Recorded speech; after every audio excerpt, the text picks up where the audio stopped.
This is going where it belongs, in the garbage can.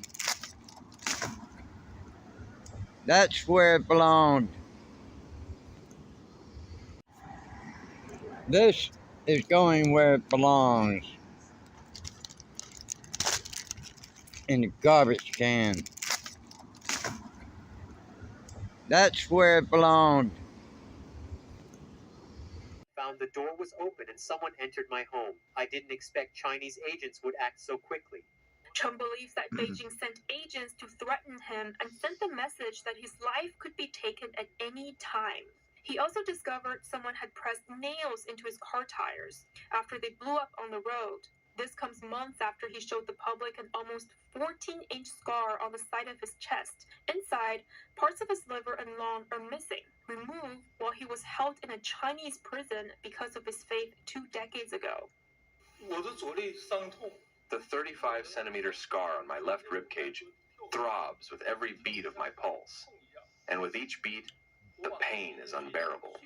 Medical doctors assess that Chung's missing organ tissues could only have been the result of forced organ removal. Chung is a practitioner of Falun Gong, a mind-body spiritual meditation practice that has faced brutal persecution in China for over 2 decades. An international tribunal in London said forced organ harvesting has been happening in China on a massive scale, and that Falun Gong practitioners are probably the main source of organ supply.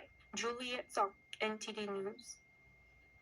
Coming up, Energy Secretary Jennifer Granholm says canceling Biden's EV tax credit would be counterproductive and cede ground to car makers in China. More on her latest comment. North Korean leader Kim Jong-un is ordering the mass production of suicide drones. This comes as the U.S., South Korean, and Japanese forces gather for joint military exercises. And a key U.S. base in the Indo-Pacific could soon fall in Beijing's grasp. The UK has decided to give up control of a strategic group of islands to China's ally. More on that. And communism before it ends us. Proper place for it.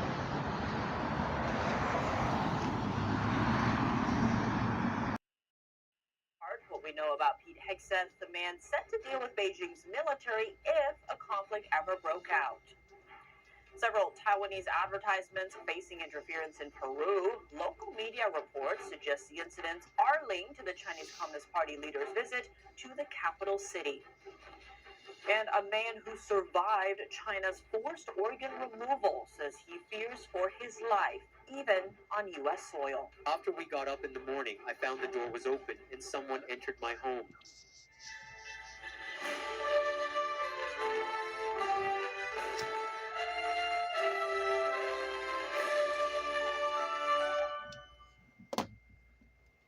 How will trade relations with China be altered once Republicans take control in Washington? China-focused Chairman John Molinar has proposed legislation to completely sever normal trade relations. NTD's Melina Weisskopf reports. Rewinding the clock 25 years. That's what lawmakers aim to do with the new piece of legislation that would revoke China's permanent normal trade relations status.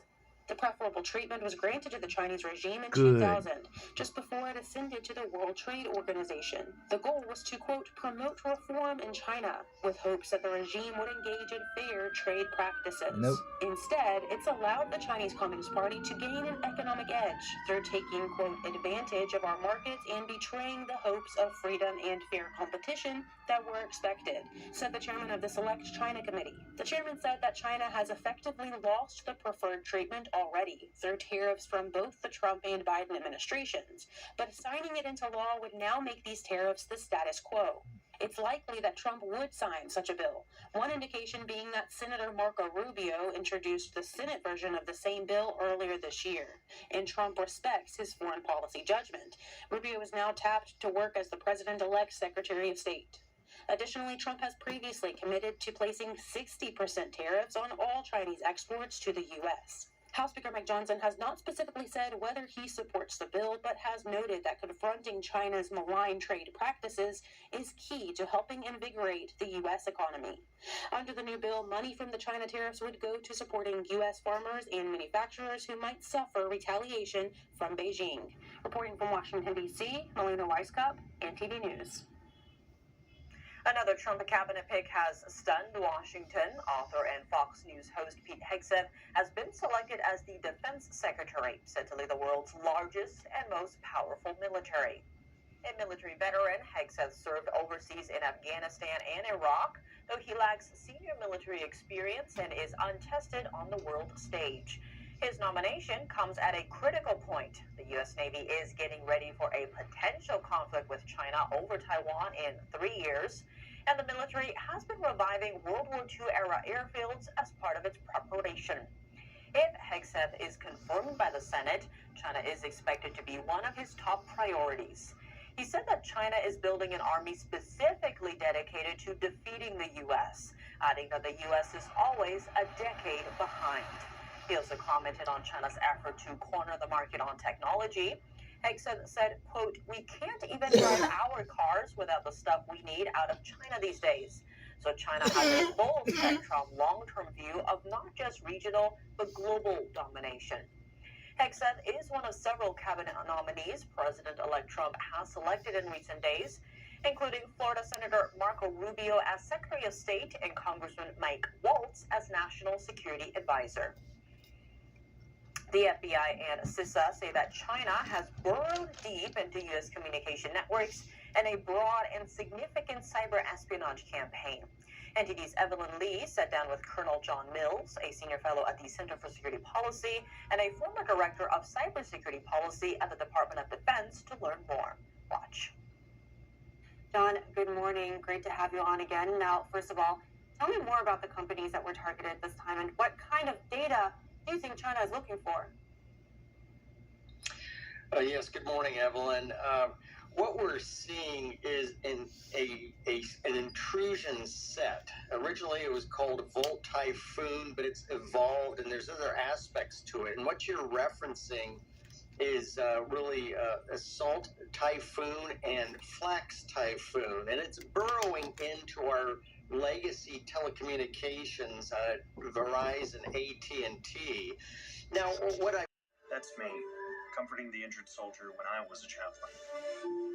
But after I left the military, I struggled to make sense of my experiences when I got home. Justin was definitely a different person when he got back. And then, something completely unexpected happened. Long lost has finally been identified 70 years after his death. Chaplain Emil Capon was one of the most famous, most heroic combat chaplains in history. As I had been there for so many others on the battlefield, I knew that I should be there when Chaplain Capon was laid to rest. And maybe it would help me sort through why I was feeling so lost. As I set off, I felt I was being led by the inspiring stories of combat chaplains of all faiths who came before me. Chaplain Litke carried over 20 men for evacuation. The 4 chaplains from the Dorchester. That is one of the greatest examples of chaplaincy. I came to this moment where I realized it's time for you to stop preparing warriors to meet the enemy and start preparing them to meet eternity. Being a chaplain is a quiet profession of service, and chaplains rarely make headlines. So I was shocked when I realized that people from all over the United States came together in the spirit of Emil Capon to honor him, and to honor the service of every one of us who has ever accepted this calling. Defense Secretary Lloyd Austin revoked the plea deals in August, arguing the responsibility for such a significant decision should rest with him. On Wednesday, the judge ruled Austin acted too late and that the deals were valid. The prosecution requested the pause in court proceedings to appeal that decision.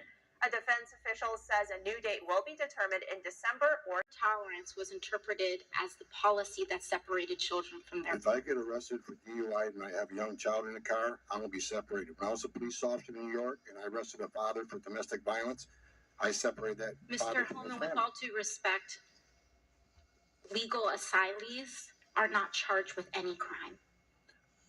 When you enter the country illegally is violation 8 United States Code 1325. Seeking asylum is legal. If you want to seek asylum, go through the port of entry, do it the legal way.